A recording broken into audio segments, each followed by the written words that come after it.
Welcome back to the Lead and Allure Founder podcast. Today we are joined by Cahill Camden, the founder of NovaCast AI, a podcast booking agent that helps founders and business owners get booked on podcasts to build authority and influence in their industry. Cahill has scaled companies to 8-figure exits as a CMO, as a fractional CMO, and helped engineer personal brands for some of the world's top founders. We're discussing how to move past vanity metrics and build a digital reputation that actually moves the needle forward for businesses. So welcome, Camden. It's great to have you. Yeah, thanks for having me on, George. I appreciate it. Absolutely. So could you just talk a bit about your journey from a high level and what led you to create NovaCast in the first place? Bad moments, good moments. I'm interested. Sure. How long do we have? So the short of it is I started an agency back in 2016, 2017. And that agency focused primarily on fintech. So I was focused on, fintech companies in the blockchain space. So a lot of blockchain cryptocurrency exchanges, top cryptocurrency projects by market cap in the industry. And our agency did three things. We did earned media, so that's PR placements, podcast placements, news placements. We did owned media, so that's your blogs, your newsletters, your content for social. And then we did a little bit of paid media. And so two things actually happened. One, for those who have been around long enough in this space, that Bitcoin at the time in 2021, 2022, it rose up to about 72K, 75K, something like that. And then it dropped down to 15 in like 6 months. And so all the marketing budgets dried up for us. And I was like, oh my gosh, this is really not good. And I had to actually pull back on our staff quite a lot. And then about 5-6 months later, ChatGPT came out. And I had my ChatGPT moment where I was like, oh wow, our content business is dead. And so I was like really shocked. And so at that point I said, okay, I need to pivot, and we need to really focus on something that I've always wanted to do, which is build software to help automate what we were doing manually. And so that's why I built NovaCast AI. Fantastic. So were people in the blockchain space, I guess there's tons to talk about, isn't there? Because it's like a very disruptive technology. There's constant changes and dynamic things happening. So would you find that, people would benefit from kind of getting on podcasts and having those conversations? Was that like a go-to approach for you initially? Yeah, 100%. I mean, podcasts are huge for even in the blockchain space. You've got Twitter Spaces at the time, now it's X Spaces. But any kind of, initial connection that you can have with a community where you can actually build trust and credibility in your market as you can on podcasts, that's absolutely huge for any blockchain founder. 100%, yeah.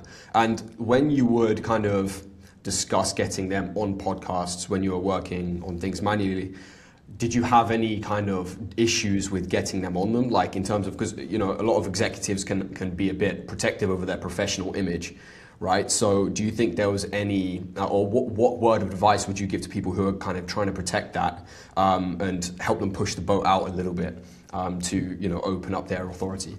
Yeah, great question. We've dealt with that a lot. So any kind of founder or executive who is concerned about their brand image when they're getting on podcasts need to really make sure that they have a structured narrative for what they're going to say when they get on a podcast.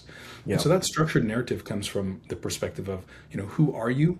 What does your brand stand for? What are 2 to 3 stories that you have about successes? What are 2 to 3 stories you have about failures? How do you really communicate your brand promise to the target audience that you're working with or that you're talking to on the podcast? And as long as you've got that structured, you're in a good place. 100%, yeah. That's true, yeah. And talking about vanity metrics as well, because a lot of people can kind of go around with the wrong approaches initially and post content that doesn't get traction, or maybe it gets traction but not doesn't convert into actual sales. So could you talk a bit about what you think about the kind of alternative media space, other methods people are using to try and build authority, and how you think podcasts are like a superior method for turning content into revenue? Yeah, that's really, really good questions. Right now, I think we're in a huge shift, and everyone intuitively knows it, and people are trying to, I think, ride the wave of AI, which is the huge shift. And so I feel AI has really flooded the market over the last couple of years, right? We see AI content, you see AI comments, you're seeing Instagram images with AI, you're seeing videos, you're seeing faceless YouTube channels, you're seeing all sorts of things created with AI. Yep. Most of it is pretty garbage, like most of it. Yeah. Some of it's not, of course, and people who really know how to use AI well, they can make killer content, like 100%. However, that means everyone can make killer content. And so the vanity metrics of views, likes, shares, this type of thing, followers, I think it's getting like the the importance of that is going down, I think, in a world where everyone can create content and everyone can publish whatever they want. What matters then? Well, what matters is the trust that you build with your target audience and making sure that you have really gotten in front of the right target audience, your ideal customer profile. And so it's no longer, I don't think, good enough to have, oh, I've got, 100,000, 500,000, a million views of just general random people. It's, I have 10,000 views from my target audience and my target ICP, and ideal customer profile, who really can move the needle. And we've actually seen this with things like the buying patterns of people on a platform like TikTok versus people of a platform like LinkedIn. On TikTok, you can get a million views. Sure, great. But on LinkedIn, if you get 10,000 views or 50,000 views of like the really right target audience, you will make tons more money, Yeah. on LinkedIn than you would on TikTok. And it's Yeah. because of that, vanity metrics don't matter as much anymore. It's great. It's great, by the way, to give yourself validity in terms of, oh, this message resonates, and oh, this message is the right type of message potentially for my target audience, or this has a good hook, or this has a good, body or outro, whatever you want to say, CTA. But really, when it comes down to it, it's like you want to be in front of the right people at the right time and communicating trust to that target audience. And that's how you build your business. Absolutely, yeah. And so, going back to kind of approaches for how people can connect with the right podcasts and build up like relevant content in that space, could you walk through kind of how people are helped with NovaCast and some of the agentic flows maybe that you were just talking about before we hit record, and how they can sort of plan, maybe bring up like the key moments that they should be discussing on podcasts, and their success story. Yeah, how can people be helped to plan their content with NovaCast? Yeah, so when you jump on NovaCast AI, it's super easy. You drop in your LinkedIn link, your LinkedIn URL. You can fill out your profile, and the AI will fill out your profile first for you if you drop in your LinkedIn link. So it kind of does that work for you, gives you a bio and some information, and you can edit that. And from there, the AI will do things for you that you can then guide it, right? So we always want to make sure you've got a human in the loop, at least in the early phases. And so what it does is the AI will actually read your bio, and then it will find podcasts for you based on a search that you do. So you say, hey, I want to be on podcasts that talk to B2B founders for technology startups, as an example. The AI will understand that in context to your profile. So it will go out and it will find the podcasts that it thinks you're going to match well on, and your information is going to resonate with that target audience. So it'll start matching for you. Then it will start drafting the initial pitches to those podcast hosts for you based on your profile. So 100% unique. There's none of this templated stuff with fluff at the bottom where it's like different quotes from special authors so that it gets around the Google email stuff. Like, it's none of that garbage. This is like 100% unique emails that or pitches that go out to hosts that are relevant to the host, because the AI will read through the last few episodes that the host has released. It will read through your bio, and then it will draft like a proper pitch to the host. Then it will send it. So now you've gotten through this entire process already. It drafted your bio. It gave you podcast matches. It drafted the pitches. It sends the pitches for you. Then it will follow up automatically. So if you've got 2 or 3 follow-ups that you want to do if a podcast host doesn't get back to you, it'll do that automatically for you. Then it will also draft the responses. So if a host replies back to you, kind of like what you see in Google right now, where Google suggests a response, we've got the same thing. And then it will also look at your calendar and suggest times for bookings. And we're getting it to the point where it can read Calendly links and other people's calendars. So if the host is like, hey, book a time on my Calendly, it will read that Calendly link. It will look at your calendar and it will book a time automatically. And then you get notified of that. You're like, hey, George, we've got a podcast booking for you, on Wednesday at 10 a.m. And, here's the details of that podcast. So it will do all of that for you. And, like we talked about just initially, my story is I came from an agency world. So we did this for clients and we charged $2,500 to $3,500 US a month to do this.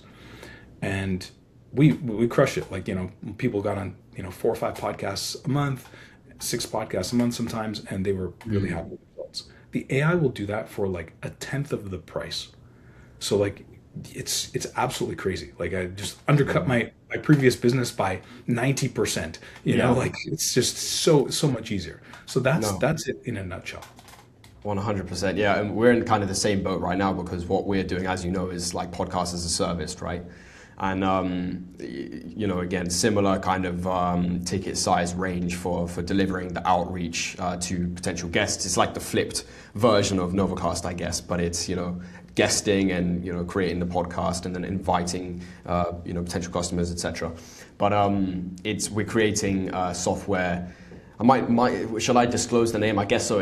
Why not? It's PodReach. It's going to be PodReach, and so it's going to be a software where basically you can automate the outreach, cut up the clips, have some video editing features in there, schedule content, etc. But it's kind of strange dichotomy because it is literally just going to be like, like you said, a 5% of the amount we're charging to set up the service, and it's a weird transition. So how are you? How did you go about in the initial phases when you were developing that product? To kind of cling on to the clients, but at the same time introduce the solution? Like, how did you go about, maintaining your revenue as a business, I guess, in that sense?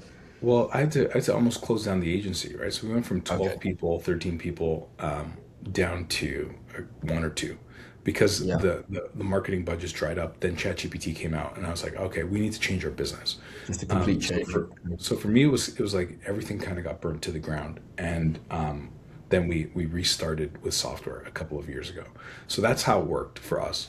In terms of the value add that you bring to clients, though, right? Like, we do have a done for you service as well, and that's not a tenth of the price. It's a little more. You got to invest a little more on that. But there's a reason for that, right? It's like we've got our humans in the loop on our team, and there's additional work, like you said, with cutting up podcast clips, with really maybe networking after you talk with the host. There's a lot of other things, like building your funnel after you've finished your podcast. Like, a lot of these things still have to come into play, and a lot of times clients are like, hey, I don't have the time, or I don't have the capacity to actually do that. So if you can do it for me, that's great. And so that's where we found that there's that extra value add. No, 100%. There's definitely still a lot to be said about having a whole team who are like focusing on it, understand the process fully, have the expertise, etc.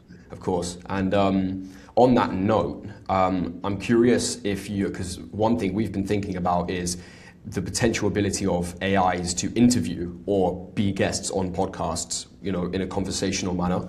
And I don't suppose you've had any ideas about like having maybe AI podcasts or AI hosts that can bring out like the perfect questions for guests so that they can just, create the perfect thought leadership content? On the roadmap, man, on the roadmap. Yeah? Okay. Yeah. Because that is... there's a lot of things, of course. There's a lot of interesting things. And yeah, we've got some interesting things on the roadmap. Yeah, cool. Yeah, we'll keep that one secret for now though, because otherwise, we'll have too many competitors. Cool. Could you talk a bit about the authority gap and how NovaCast helps people kind of with real expertise and confidence in their niche and just a wealth of expertise, kind of bring that to podcasts and get their knowledge ready to build a powerful brand? The way I like to think about the authority gap is you've got, if you're listening to this, right, like you've probably got some type of experience in the business world, or you're building that experience, guys. So let's assume that you have some type of experience in your industry, in your niche. Okay, so let's say it's, I don't know, marketing and social media marketing for, e-commerce brands, and you specifically focus on, men's e-commerce brands, in the health sector, so like Yeah. vitamins, minerals, protein powders, that type of thing. Okay, so you have some knowledge and expertise. The authority gap happens when you've got this knowledge and expertise that you can deliver and you can help clients with, but nobody knows who you are. And so that is the gap that I think exists in the market. And the reason why no one knows who you are is because you haven't actually communicated your knowledge or your value, your insights to your target audience. And so you're sitting there in your office, your co-working space, at home, whatever, wherever you might be, thinking, wow, I could actually really help a lot of customers, but nobody knows who I am. And so you're busy like posting on social media and like trying to get these little tiny, split second of somebody's scroll through the feed, and you're not quite building the authority that you need to build, right? And so sometimes you can build that authority by, posting on Forbes or posting on, large reputable website to get that logo. But even still, that authority gap helps you a little bit, but it doesn't quite go deep enough that in terms of helping your customers really understand who you are, what you do, what you stand for, building trust in your market, etc. And so where podcasts come into play is you can have a conversation like this for anywhere from 30 to 60 minutes. And that content can actually help showcase your confidence, your authority, the things that you help people with, the experiences that you've had in the market. Like you can communicate all of that versus a quick, 500 word post on LinkedIn or a, 60-second short or reel. Like it's just night and day difference. And so that authority gap is something that I think a lot of B2B founders need to cross, or B2B entrepreneurs and business owners need to cross. Because without it, you're going to be spending a lot more time on social. You're going to be spending a lot more time doing sales, a lot more time doing social media, because you just don't have the authority or credibility or trust with your target audience yet. Absolutely. And I'm curious, throughout your journey as a fractional CMO, what taking a social media brand from kind of 0 to 10 or 0 to 100 look like when it comes to, targeting at the same time as like virality, because of course you need to kind of balance the both. But what are some of the key components that led you to kind of, if you did achieve social media success with those companies, to social media success? Yeah, so social media was definitely one of the smaller things we did. I didn't focus on it like too much. But from my experience, here's what really helped. The hook. The hook, the hook, Yeah. the hook, the hook. Like that is the number one thing that you need to do to start capturing attention and start getting those vanity metrics, the likes, the shares, the views, etc. From there, you have to drop value. Like you have to drop value. And if you're not doing that, people are just going to leave. So you'll get the vanity metrics, the views, the likes, the whatever, but people are not going to actually really connect deeply with you. And so for us, it was really a matter of when we did social media, and we had like, we got some CEOs to, 500, 600K views on a LinkedIn post, which is actually pretty high on LinkedIn for someone who doesn't have that big of an audience. They might have had, I don't know, 15, 20,000 followers, but you're getting 500,000, 600,000 views per post. That's pretty high. Yeah. Anyways, for that, it's just like a lot of testing of the hooks and then making sure the value is really targeted to your audience, like really, really targeted. So when we would use, like even how we're doing it right now, we're using, acronyms like ICP. If you are in my target audience or George's target audience, you understand what ICP means, ideal customer profile.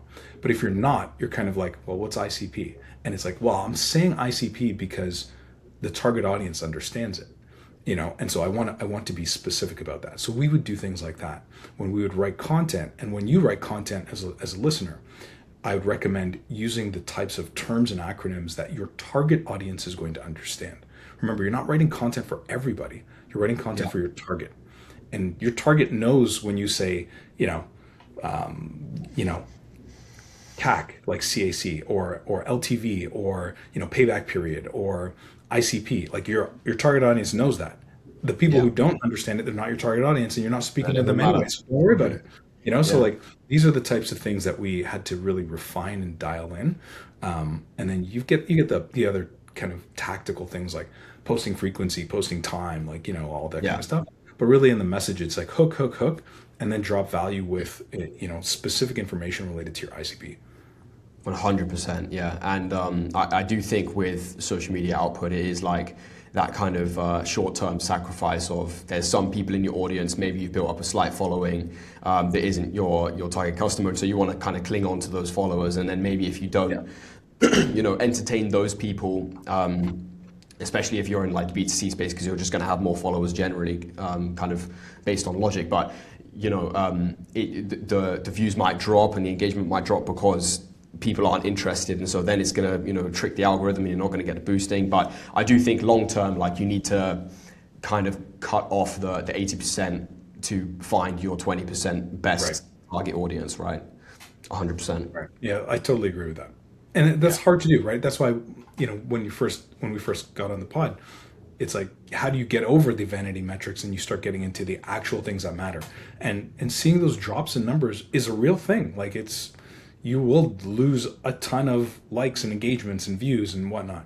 But that doesn't matter at the end of the day if it moves the number that matters, which is your revenue and then eventually your profit, right? So like if you're Yeah. getting more customers or even the same amount of customers with less views, well, now you're going in the right direction in terms of targeting the right type of audience. Like I'd much rather have, same with the podcast. I'd much rather be on a podcast where I get, 5, 10, 50 leads than be, from a small audience of, 1,000 listeners, than be on a podcast that has 100,000 listeners per episode, but I get like 3 or 4 leads. It's like, this doesn't matter to me, 100%. I completely agree. And so you've led 2 companies, Coinberry and Blockchain Foundry, to successful 8-figure exits as a fractional CMO. So could you talk a bit about the internal constraints that stop a busy CEO from executing an authority strategy? And are there traces of those strategies that you've used up to the exits that you've achieved that are now available on NovaCast for people to take advantage of? Yeah, so I started as fractional CMO with both those companies, and then became CMO for both of those companies. So I was working, Brilliant. yeah, They wanted you. full-time. And then our agency did a lot of the marketing work, and working really closely with the founders and CEOs of both of those companies.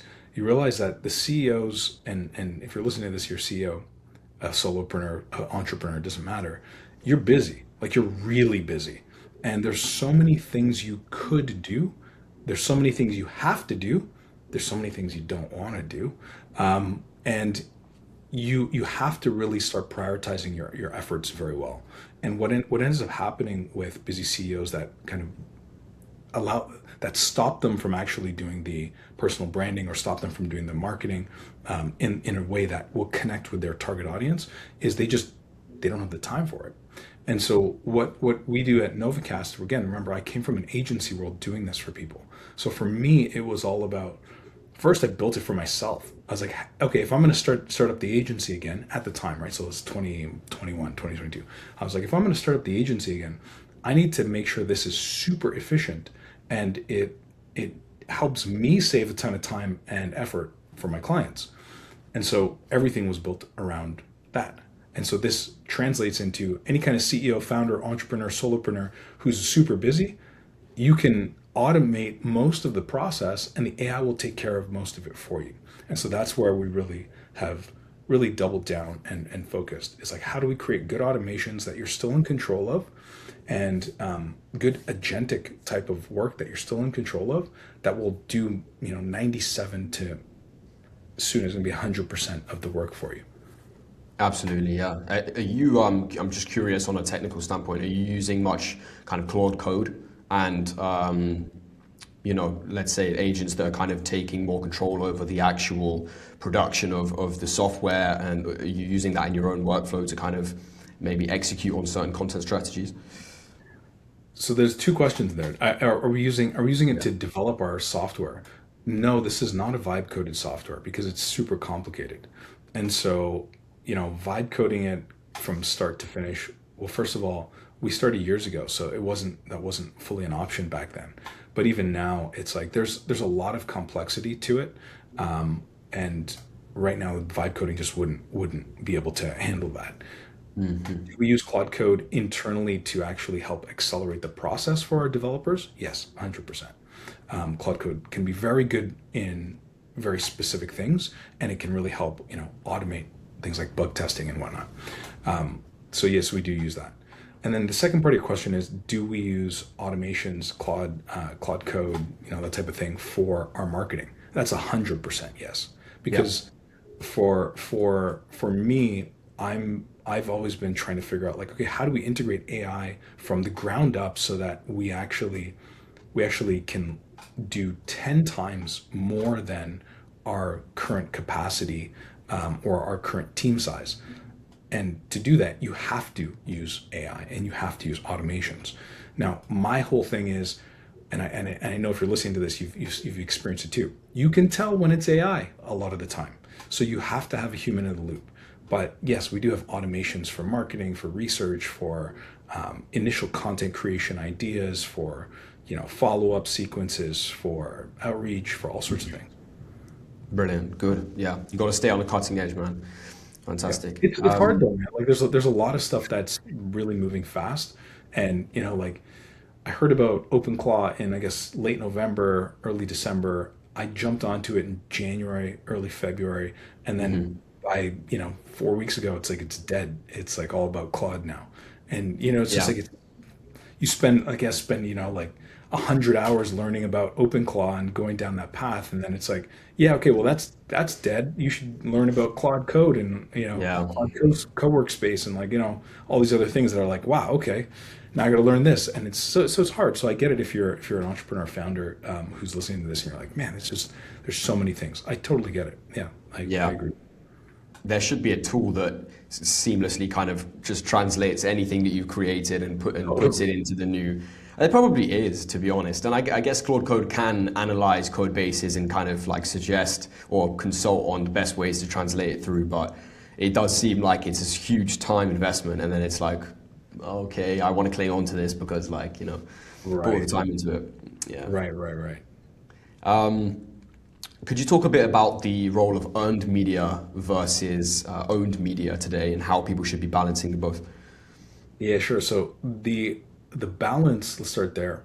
You need to have both, and you need to have the owned media. So that's your own blog, your own personal content that is discoverable by LLMs and Google and that type of thing.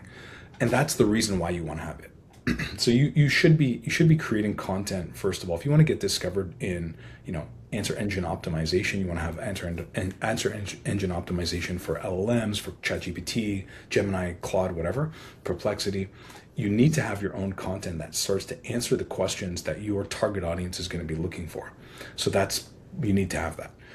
Two, yes, you need to have that content as well for Google. Like, Google's still huge on search, and a certain portion of your target demographic will use Google, in combination with AI, most likely.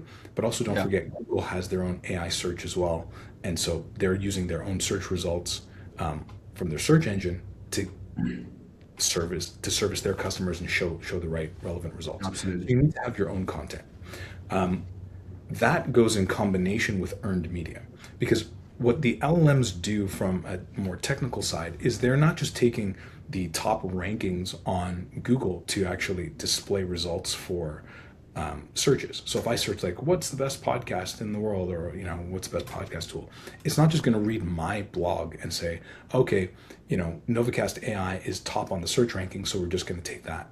That does help, and it does matter, but it's also going to look for context, and the context comes from podcasts, from other reputable sources. Like if you're like I was a writer on the Forbes Council for a little bit, so it take articles from there. It'll take articles from other blogs that have written about you. It'll take articles from or transcripts from YouTube. It will take insights from LinkedIn. It's going to take multiple sources and then make a decision on, is this the right answer for what the user is searching for?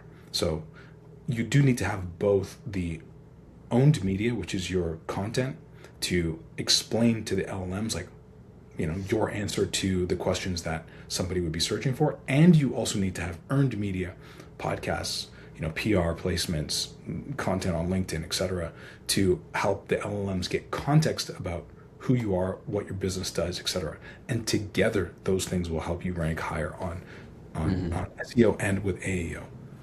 100%. And I'm actually curious, I'm not actually 100% sure on this one, but I suppose the LLMs and Google is in a way transcribing the content of podcasts and shorts, right? And it still has that kind of within its schema, so they can still obtain all that information to inform searches, correct? Yeah, it does that. Like, well, you think about it, like Google has YouTube, right? So Google's taking the insights from YouTube and some of the transcripts and descriptions from YouTube, et cetera, to then reference when someone asks like, what's the best car for 2026?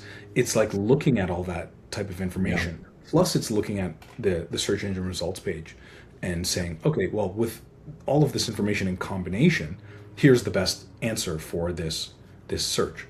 100%, yeah. Okay, could you give us a 60-second pitch of why people should be using NovaCast to build authority and influence in 2026? Sure. If you're not on podcasts in 2026, you're missing the boat. And here's why. As we all know, we all know this, AI slop is everywhere on the internet. Yep. Most content, most social media is AI created. Podcasts are the only place where you can have human-to-human conversation that scales to many listeners for 30 to 60 minutes at a time. So you get this ability to build trust, you get this ability to share your insights, your story, connect with people in a way that nothing else, literally nothing else on the internet can do. On top of that, it can be the foundation for your content for everything else. So you get on one podcast, you can use that podcast transcription for blogs, for social posts, for all sorts of other things. Now, the challenge is, how do you get on podcasts easily without spending a ton of time doing it? That's where NovaCast comes into the picture, because it'll automate most of the things for you, like 97% of your work to 100% of your work, so that you can focus on building your business. So let the automations do what they need to do. You approve what you like, make sure the AI is sending the right things out for you, and boom, you're going to get on podcasts on average in about a week. Brilliant. Yeah, absolutely. And is that the amount of time that usually the customers are getting on their first podcast? Yep. About a week. That's brilliant. And so we've also seen people get on as fast as 5 pitches. So they've sent 5 pitches with NovaCast AI, and they've gotten on podcasts. And so that's like one day. So the average is about a week and a bit, maybe 10 days, but in general, you get on podcasts very, very quickly. Fantastic. And for people who have a podcast, I'm curious what the onboarding for them is like as well, because of course I'll be signing up as an agency for our podcast as well. So what does that process look like? So the host side of things is something that we have on a roadmap that we've actually got coming out. So it's not quite out yet, but okay. I do recommend that hosts who are looking to build their show get more listeners so that you can eventually get sponsorship dollars and you can actually have your podcast generate some type of revenue or income for you. I do really strongly recommend that you do cross podcasting with other hosts. Because George, if you go onto another podcast and you start explaining all about Lead and Allure, and then you mention that you also have a podcast, now you're going to tell that audience, hey, this is my story, this is what I do for my business, but also I have a podcast where I interview other great guests and interesting entrepreneurs. And you're going to get some of that audience to spill over to your audience. Do that 10, 15, 20 times, and now you're going to start to build your podcast, which helps you and your business as well. So I do recommend that hosts do that kind of cross promo. The other thing that I do recommend that hosts do, especially when they are guesting on other podcasts, is just ask each other to review each other. And so now you start to build up those reviews on iTunes, Spotify, etc. And now you can start to, again, do that 15, 20 times. Now you got 15, 25-star reviews or 4.5 star, whatever. You know what I mean? Like, that's going to help boost you in the podcast rankings. Plus you get the audience reach. Plus you now have started to build your network of, connections in the industry. So I do recommend that you guest on other podcasts. Absolutely, yeah. Well, I'll be getting onto it, man. And what are some of your favorite podcasts in terms of, it could be kind of any industry. What do you like listening to? Are they signed up? Yeah, so my favorite podcast right now, I've got two that really come to mind. So first, if I'm listening for general insights and I want a little bit of a laugh in the business world, I listen to the All In podcast. I find that their dynamic between them, they tease each other hard, and I really like that. But at the same time, it's insightful to hear a couple billionaires and a couple of centimillionaires, talk about business and investing in a way that I can always learn from. So that's super interesting to me. And then for any founder, I strongly recommend listening to the Founders podcast. So I heard the Founders podcast host, I forgot his name, but he spoke on Tim Ferriss's podcast, and that is an awesome show because it's one of these shows where he's not interviewing anybody, but he goes through biographies of key founders throughout history. And if you're an entrepreneur, a founder, business owner, coach, consultant, agency owner, like, it doesn't matter, you're going to learn things from that podcast. I literally downloaded 200 of his episodes on my phone, and I will just start going through them. And, you hear any founders from like Coco Chanel to, Amazon, Jeff Bezos, obviously, Elon Musk. But then you've got like, LVMH founder, you've got Ford, you got Ferrari, like there's so many people. And it's just, it's really wonderful to hear about the challenges that people had, the things that they did to overcome them, how they thought about business and life, and you can incorporate some of that into your own endeavors. 100%. Yeah, they probably got the copyright or the IP on that one, so I don't know. We're probably just going to have to keep it with LA Leader Founder Podcast.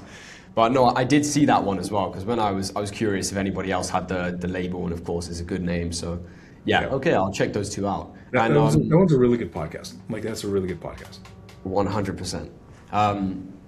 Do you have any recommendations for people who are growing a podcast other than guesting on other, podcasts themselves? Like, in terms of maybe niching down into a certain audience, or anything like that. Do you have any guidance for the people setting up one? Yeah, I do. So I had funny story, funny/not funny. So I had a top 1% podcast in 2017 in the crypto space, and I killed it. And I killed it because I didn't know how to make money from it. And I'd set a cadence of doing 2 podcasts a week for a little while. And I only did it for a couple of months, and like the podcast just rocketed. Tens of thousands of downloads per episode. And like, it was awesome. But not awesome because it was costing me at the time, a few $100 to publish each episode. And I couldn't see the light at the end of the tunnel. I was like, man, I'm going to do this for like a year. I'm going to spend thousands of dollars, and I don't know how I'm going to make money from this yet. I'm never going to be as big as Tim Ferriss or Joe Rogan, so screw it. I'm just out. And so I killed the podcast, which I shouldn't have. Years later, when I was pitching to get on podcasts, there were guys who I knew in the space who would then charge me, or my clients really, thousands of dollars to be on the podcast. And I was like, what? Like, I had a podcast way earlier than you with more listeners. I'm like, oh, that's how you can make money. It was just one of them. Okay, so my recommendation comes from my learning, my experience there, and also talking to a ton of hosts and people who have been on a bunch of podcasts as well. I think right now distribution is so key. Okay, so aside from guesting on other podcasts, so you can get additional exposure to your brand, you need to figure out a way to distribute your podcast as far and wide as possible. And so all the tactics that I suggest that guests do, take the podcast episode, cut it up into snippets, post it on LinkedIn, social, shorts, blah, blah, blah. That's exactly what the host should be doing as well. What we're doing here in a 30 to 60 minute conversation is creating a fantastic foundation for content distribution afterwards. And if you're not doing that content distribution, you're missing a ton of opportunity, like a ton of opportunity. So Yeah. what I would recommend doing, and you can see all the top podcasts do this. All In does this. Found Diary of a CEO does this very well. Joe Rogan does this with Joe Rogan clips. Founder of Diary of a CEO does this on YouTube all the time. They take these clips, and these clips are shorts, so under 2 minutes, under a minute 30 seconds. But they also take these like mid-level, mid-range clips, 5 to 8 minutes. Because if you think about how people kind of consume content, they're often consuming content in break time. So like, oh, I have a few minutes before my next call, or that's how I do it sometimes. Or Yeah. I'm waiting for the bus, and the bus is coming soon, but I'm just going to consume a little bit of content. And so if you create your content for that, then you can kind of pull people into your realm, your gravity kind of pull of your brand. And now you can get people to start listening to your podcast or subscribing. So for example, when I told you about the Founders podcast, I listened to a clip of Tim Ferriss talking with the Founders podcast host about a specific founder. And I was like, oh, that's interesting. I got a few minutes before my next meeting. I heard that and I was like, oh, this guy's really interesting. Then I listened to the whole podcast episode for Tim Ferriss and that host. Yeah. And then I was like, oh man, I've got to subscribe to this podcast. And then I Yeah. downloaded 2 of his episodes. So Yeah. that's how it works. And so if you're not doing that content distribution, you're missing a ton of opportunity. The problem is it takes time. And Yeah. that's where you have to leverage other tools. But if you're in the game with the podcast, like you got to put in a bit of that time initially, and then you can get more listeners for sure. So that's how I do it. 100%. Yeah, that top of funnel is extremely important, completely. Yeah, we're literally trying to orient our entire offer around like, okay, if you want to start this content and have it for yourself and not have to like guest, it's a good addition as well. The editing takes a bunch of time, distribution takes a bunch of time, so it's kind of like making it as low sacrifice, low effort as possible. So it's good to hear from you as well. Brilliant. So how do you see the personal brand developing and evolving over the next few years, especially as AI becomes kind of integrated into how we consume and create information? Your personal brand is going to be hugely important as AI becomes more prolific in our world. As AI can create more and more content that's generic, people are going to want to trust humans more and more, right? Like, no longer do I just want to trust a brand because I'm like, that brand is probably mostly AI content. But it's going to be, hey, I trust George because I've heard him speak. I've been on a bunch of phone calls with him, or I've listened to a bunch of his content. I've seen him live.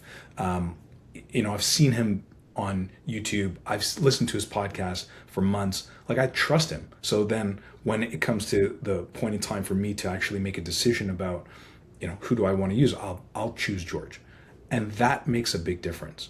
And I think that founders and entrepreneurs and business owners who don't do that, again, you're missing a ton of opportunity, because the founder that does do that, like George or like Cahill or like Bob or whoever it is, they're going to start to just pull the market share, and that is going to make a huge difference. And so until we have AI buying from other AI, which will happen as well, I do think it's going to be hugely important to have a founder or a personal brand in the space, regardless of what you do, so that you can actually connect with your audience and get more customers.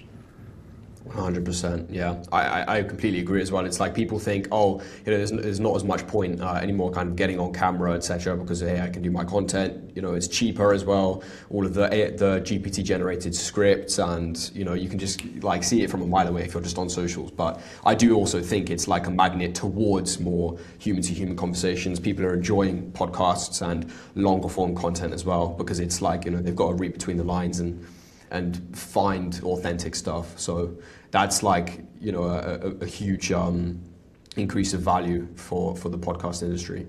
Yeah, of course. And I think as AI happens more and more, it's like, look, AIs don't have the human experience that we have. And what I mean by that is, humans, we all have our ups and downs. We all have like really crappy garbage moments that have happened in our lives and in our businesses, and we've had fantastic successes and milestones and achievements, and we have emotions, and we all share the kind of human condition of being born and going through life and hardships and successes and then eventually dying. Like that's all humans. AI Yeah. doesn't have that. It doesn't have that context. And so it cannot connect with people the same way that another human can. And again, that's really part of our whole thesis with NovaCast AI is like, how do we spark more human to human conversations? Because I think that really matters. And so back to that personal brand question, it's like, yeah, like I want to hear from more personal brands. I don't want to hear from more AI. Like I don't care, Yeah. like I Seems so just don't obvious, care. right? It's just And like, it is obvious. Yeah, of course. And it's just yeah, like I yeah. don't. Why am I listening to a robot put a string of words together that's based on the probability of the next word in the sentence? Like that means nothing to me, man. Like Yeah. I want to hear. I want to hear the real stories about how you solved something or accomplished something or got over some kind of hurdle and successes and what you're going to help me with. And like, I want to connect with a human. And so Yep. that's just me. Maybe I'm old school, but I hope not. No, 100%. People want to learn from people, exactly that. And like it's like buying a piece of AI art. You just kind of wouldn't want to. Yeah, Like I made this point actually, I think in this exact spot on a podcast maybe a month ago.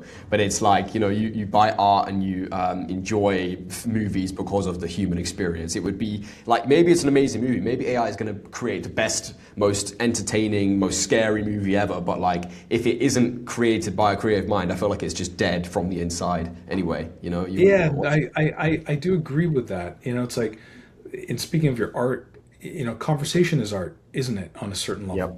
level? And okay, if you look at a painting, let's take some really well-known paintings. You look at the Mona Lisa, or you look at some Michelangelo work. You're blown away. You're like, wow, this person did this hundreds of years ago in these circumstances with literally paint. Like, how is Yeah. that even possible? And it's like, yeah, okay, AI did it on a computer digitally by replicating atoms. Like, yay, great. Like, I Yeah. don't care. Like, Yeah. sure, it looks nice, but like, all right, Yeah. like, Yeah. it's just different. And so I again, circling back to that point, like I do think personal brands are super huge, and I do think we need to have more human to human conversations as AI starts to or continues to really, permeate the entire internet. Fantastic. Completely agreed. Could you just share some details now, kind of last question, I guess, as we approach kind of 50-minute mark. Could you share what your vision is for NovaCast and any other work you have going on for 2026? And, as the B2B trust continues to kind of shift away from corporate brands towards individual leaders. Yeah, so our vision is to continue to build the world's number one podcast booking software. And that's what we're continuing to push towards. We want to make sure that any kind of founder, entrepreneur, business owner, any person can spark human to human conversations with other people, so other hosts, so that your audience can actually hear from humans and they can learn from other humans. And so we're going to continue to push forward on that. There's a number of things on our roadmap, some very cool announcements that we have coming up with some, let's call it top 10 companies in the world. So we are very excited to continue to push forward on our journey to actually really get people to connect with other people. And that's what we're going to continue to do. Fantastic. Sounds extremely exciting, man. I can't wait to continue to watch the success from behind the screen. And it's been great. It's been great speaking with you. Really appreciate you jumping on. Yeah, I really appreciate having me on, George. And yeah, it's like, I'm excited to see what you're up to as well. And so for anyone who wants to check it out, check out novacast.ai. Absolutely.